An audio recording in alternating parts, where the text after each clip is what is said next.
Hello friends, अभी तक हम लोग 2 क्लास में 2 से लेकर 5 तक की विभाज्यता का नियम देखे हैं और नंबर ऑफ जीरो का कॉन्सेप्ट देखे। अब इसके आगे हम देखते हैं कि 6 से विभाज्यता का नियम क्या है, 7 से क्या है, ऐसे आगे बढ़ते जाएंगे। तो इस क्लास में हम शुरू कर रहे हैं 6 से विभाज्यता का नियम। तो 6 से ऐसी संख्याएं विभाजित होंगी। इसके लिए हम पहले चेक कर सकते हैं कि 6 क्या है। 6 बेसिकली क्या है, 2 × 3, यानी 6 बना है 2 और 3 से गुणा करने पर। यानी कि जो संख्या 2 से विभाजित हो जाएगी और 3 से विभाजित हो जाएगी तो वो संख्या हमेशा 6 से विभाजित हो जाएगी। इसीलिए एक कॉन्सेप्ट हो गया कि ऐसी संख्या जो 2 से विभाजित हो और 3 से विभाजित हो वह संख्या क्या होगी, 6 से विभाजित हो जाएगी। अब 2 से कौन सी संख्याएं विभाजित होती हैं, इसका हम कॉन्सेप्ट पहले पढ़े थे कि जो सम संख्याएं होती हैं,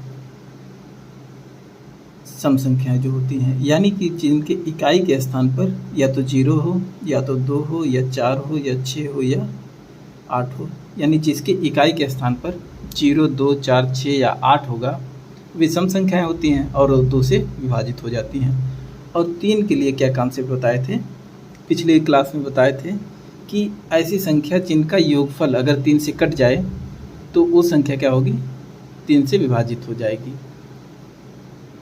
ठीक, इसलिए अब हम 6 का क्या कॉन्सेप्ट हो सकता है हमारा, अगर दूसरे वर्ड में देखना चाहें कि ऐसी सम संख्याएं जो 3 से विभाजित हो जाती हैं वे 6 से विभाजित हो जाएंगी। तो अगर हमें 6 से विभाजिता का नियम 6 से विभाजिता चेक करना है तो सबसे पहले हम ये चेक करेंगे कि वह संख्या सम है या नहीं। अगर सम नहीं है तो सीधे हम कह देंगे कि यह 6 से विभाजित नहीं होगी।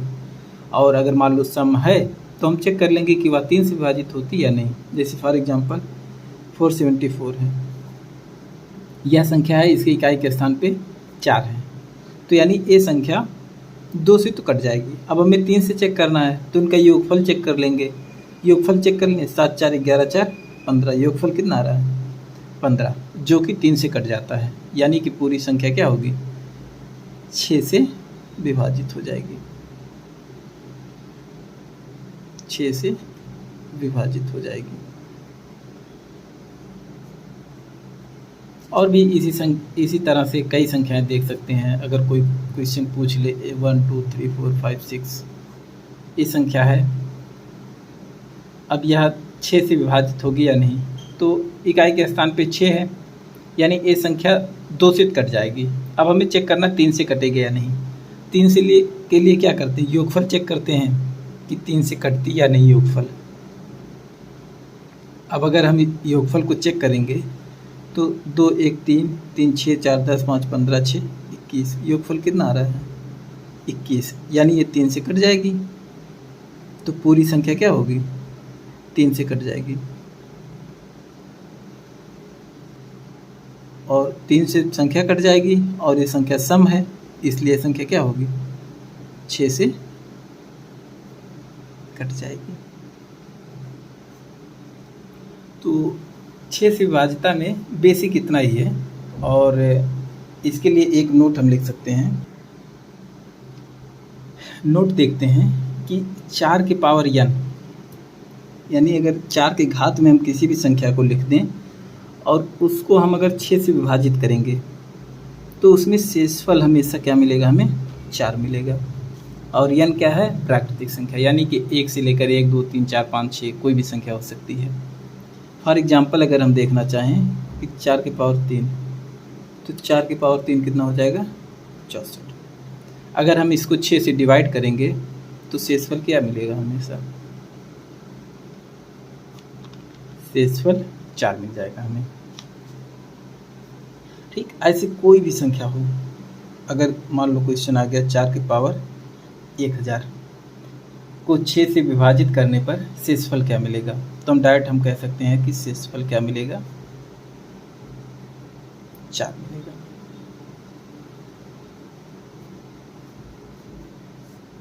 अभी जल्दी यूपीएससी का एक क्वेश्चन आया था, यूपीएससी सीसैट में, कि 2 की पावर 192 को 6 से विभाजित करने पर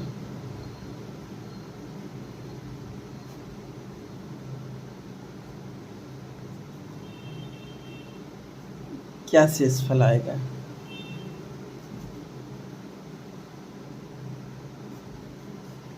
उसमें ऑप्शन रहा होगा कि 1 आएगा, 2 आएगा, 3 आएगा या 4, ऐसे कुछ ऑप्शन था।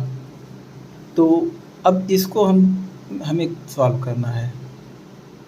हम अगर एक कॉन्सेप्ट जानते हैं कि 4 की पावर n को हम अगर 6 से डिवाइड करते हैं तो शेषफल हमेशा क्या मिलता है, 4 मिलता है।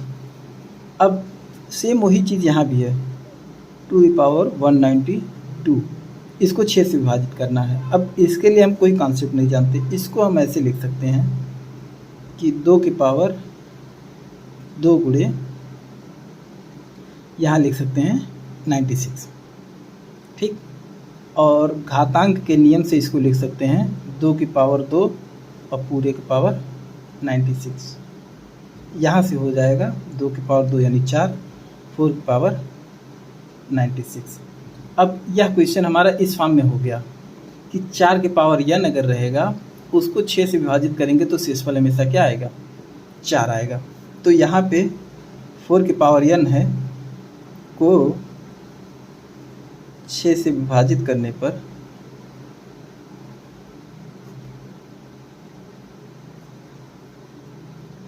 शेषफल 4 आएगा।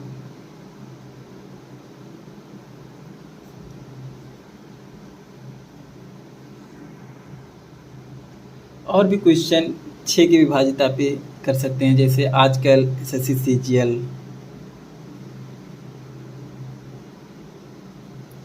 सीएचएसएल इन सब में इस टाइप का क्वेश्चन बहुत आता है। कि जैसे अगर हम क्वेश्चन कोई देखें कि 4 5 7 8 x 4 6 से विभाजित हो जाती है, 6 से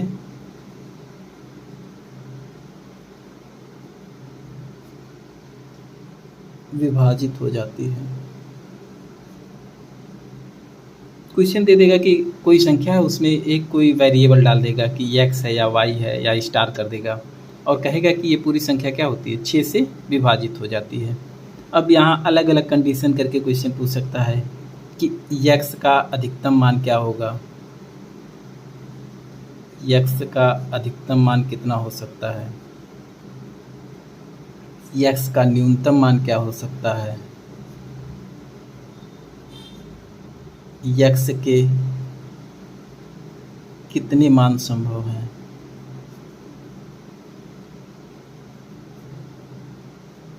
ऐसे कई भी क्वेश्चन पूछ सकता है हमसे।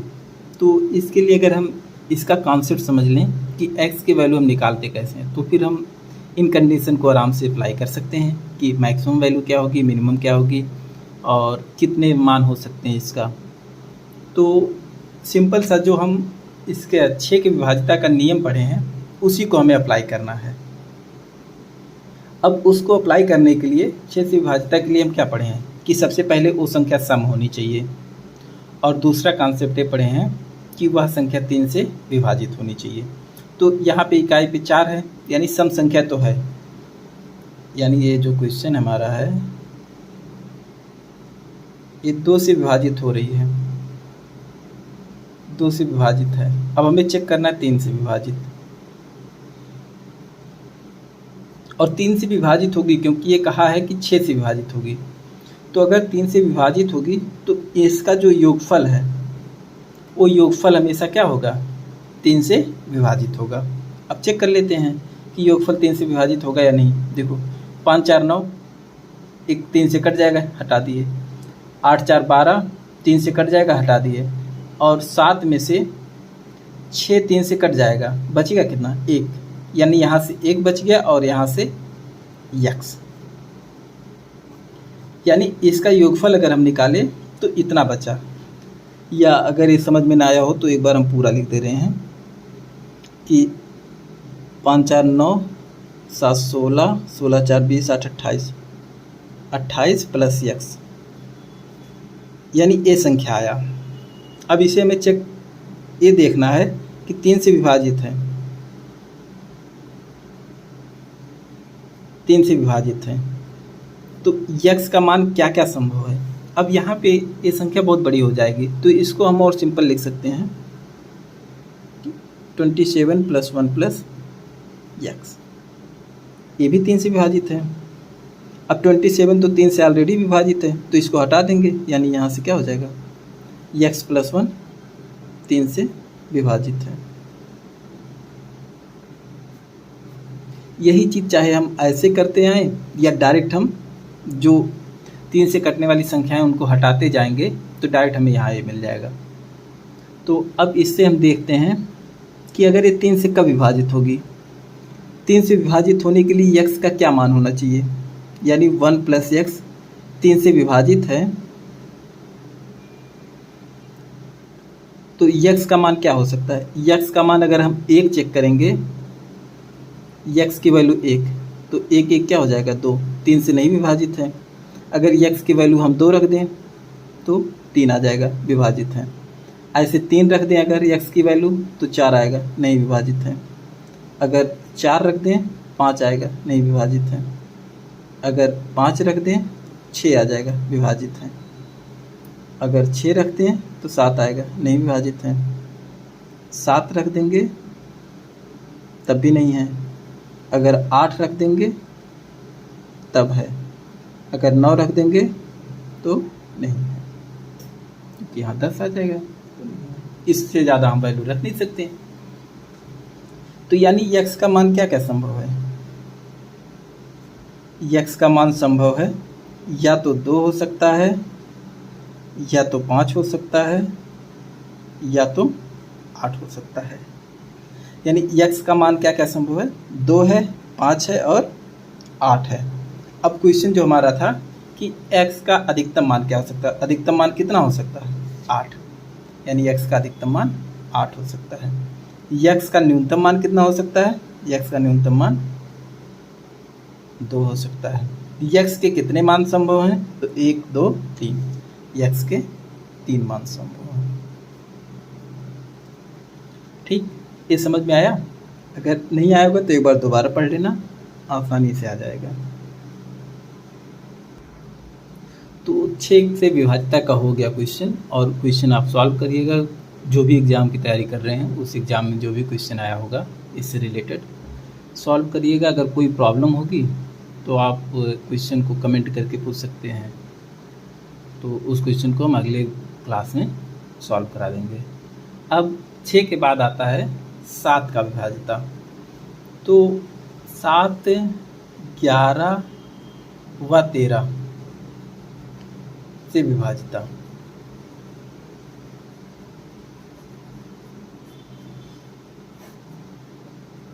इन तीनों का विभाज्यता एक साथ हम सॉल्व कर सकते हैं। इन तीनों के लिए सेम रूल है।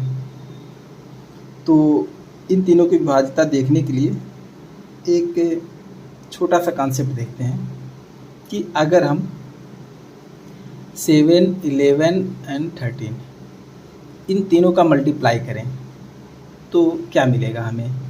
11 7 77 गुणे 13, 13 7 91, 11 9, 13 7 91 9 100। यानी अगर इन तीनों संख्याओं का हम गुणा कर दें तो हमें मिलता है 1001। अब 1001 की क्या खासियत है कि कोई भी अगर 3 अंक की संख्या हो, मान लो 3 अंक की संख्या है 123, अगर इसमें हम 1001 से मल्टीप्लाई कर दें तो सेम यही संख्या क्या हो जाती है, रिपीट हो जाती है। जैसे देखो, अगर 123 से इसमें गुणा करेंगे तो हमारा ये गुणनफल आएगा 123 123। यानी 1001 ऐसी संख्या है कि जिसको किसी भी 3 अंक की संख्या में अगर हम गुणा करेंगे तो वह संख्या रिपीट हो जाती है। अब यह संख्या में मिल गया। अब सिंपल से अगर कोई ऐसे क्वेश्चन दे दिया कि 3 अंक की संख्या और रिपीट हो रही है और चेक करना है कि वह 7 या 11 या 13 से विभाजित होती या नहीं, तो यह संख्या हमेशा 7, 11, 13 से विभाजित होगी।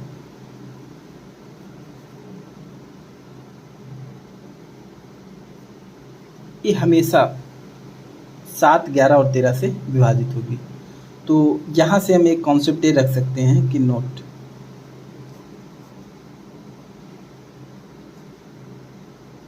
यदि कोई संख्या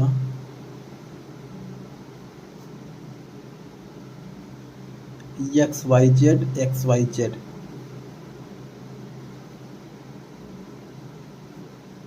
के रूप में हो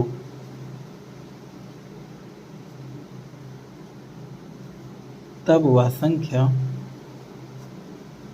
7, 11 व 13 से विभाजित होगी। ये हमेशा होगा कि यानी अगर कोई संख्या XYZ यानी सेम रिपीट करता रहे, जैसे दे दिया 4, 5, 8, 4, 5, 8, ये कोई संख्या है और हमें चेक करना है यह संख्या 7 से विभाजित होगी या नहीं, 11 से होगी या नहीं, या 13 से नहीं होगी। तो यह संख्या रिपीट करके आ रहा है, तो ये संख्या हमेशा क्या होगा, 7, 11 और 13 से विभाजित हो जाएगा।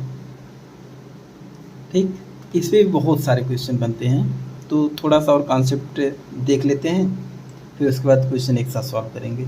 अब इसमें क्या है कि ये तो रिपीट करके दे दिया, तो डायरेक्ट तो हम देख लिए, लेकिन क्या होता है कि हर संख्या तो रिपीट करके देगी नहीं। अगर जो संख्या रिपीट करके नहीं दे रही है उसको अगर हमें चेक करना है कि वह 7, 11 या 13 से विभाजित होगी या नहीं, तो उसके लिए क्या है, एक रूल है,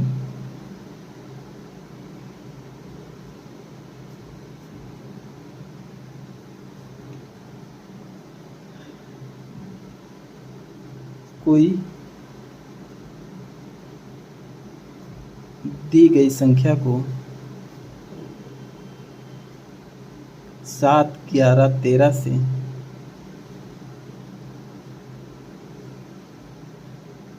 विभाजित,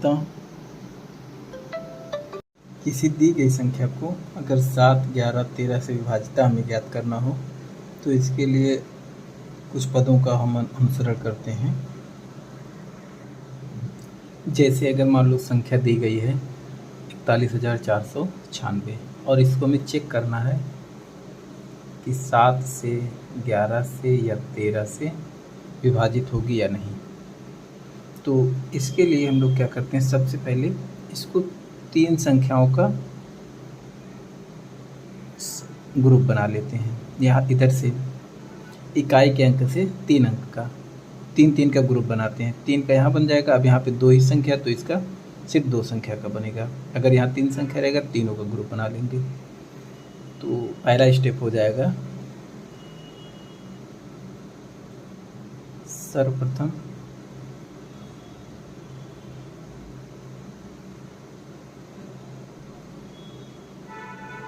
दी गई संख्या को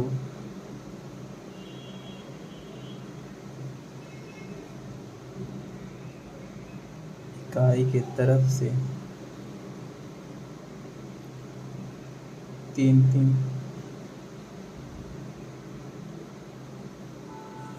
अंकों का समूह बना लेंगे।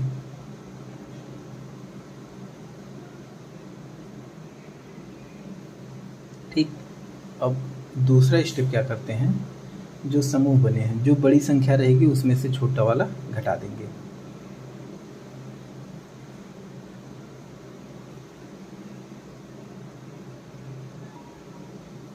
तो दूसरा स्टेप हो जाएगा, इन ग्रुप का अंतर निकाल लेंगे।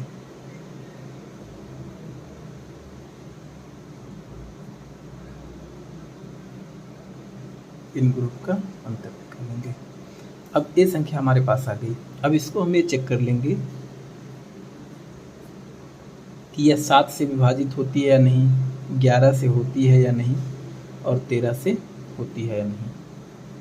ठीक, तो 7 से इसको अगर चेक करेंगे तो 7 × 42, 3 बचा और 35। 7 पच्चे 35, यानी 7 से कट जाएगी संख्या। 11 से चेक करें, 11 चौक 44, 15 नहीं कटेगी, 11 से नहीं कटेगी। और 13 से देखें तो 13 तिया 39 और 6 बचा, 13 पच्चे 65, 13 से भी कट जाएगी। यानी कि तीसरा स्टेप हो जाएगा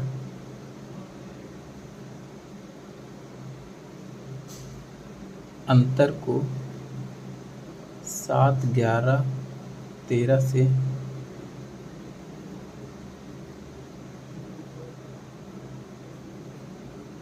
विभाजित करके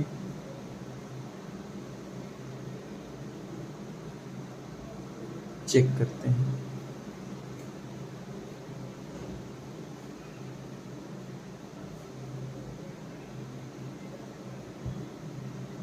तो विभाजित करके चेक कर लिए, तो इससे हमें क्या मालूम चला कि 7 से और 13 से ये जो अंतर है वो विभाजित हो जाएगा। इसलिए जो संख्या है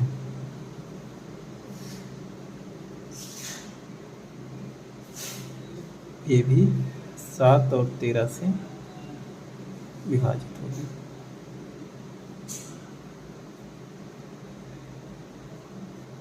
ठीक, तो चौथा स्टेप क्या हो जाएगा,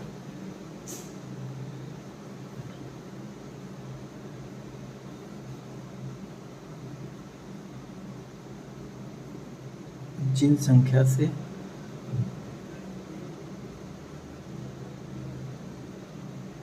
अंतर विभाजित होगा उसी से पूरी संख्या विभाजित हो जाएगी।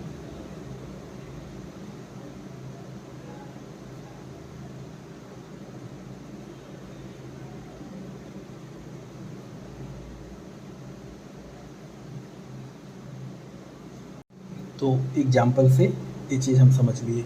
तो इसमें हमें 4 स्टेप फॉलो करना है कि सबसे पहले क्या करेंगे कि जो संख्या दी गई है उसको इकाई की तरफ से 3-3 का ग्रुप बना लेंगे।